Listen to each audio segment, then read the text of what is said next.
Always optimize your content. It's really important to make sure that you identify your best performing content.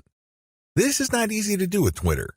You basically have to pay attention to your website statistics and figure out which content update gets the most love from your followers. Once you have identified your best performing content, don't stop there. Don't just think that you're just going to have to come up with the exact same content. That's not going to cut it. Also, don't think that you only need to give your system a few days for you to identify your winning content. Here's the system that I use. Regardless of whether you are completely automating your system or you're manually doing engagements, you need to do the following as far as content optimization goes on Twitter. Step 1. Start with randomly selected content. Now, please understand that this content must be top content. Look at the reverse engineering section that I mentioned earlier in this training. You should know how to spot objectively good content. Once you're able to do that, create a massive list of all that type of content and then randomly select this content and publish it on your Twitter feed. Again, you can use Hootsuite or Social Oomph or some other content scheduling software. Let this piece of content run until a few weeks pass. Step 2. Review your results. If you give the system enough time to tweet and keep republishing stuff that you have tweeted before, certain patterns should emerge. With enough time, you will get rid of false positives. These are content types or themes that you think are winners. It turns out that they're statistical flukes. Their success, statistically speaking, is just coincidental. With a few weeks, however, of running time, you should get a clear understanding of which of your content are real winners. Step 3. Focus on what works.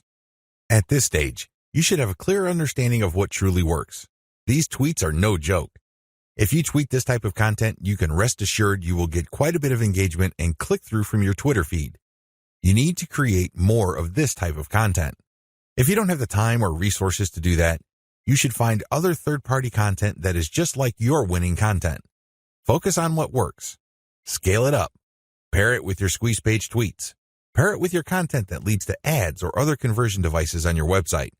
Whatever the case may be, you need to focus on what works and scale up once you've identified reliably productive content. Again, this takes time. This is not something that you identify overnight. You have to let the patterns play out. You need to let the statistical flow of your traffic even out over a long enough period of time. If you do this right, you will be able to shift your Twitter feed towards content that has a predictable level of engagement. This paves the way for the success of your Twitter campaign. Cross-feed your content among platforms.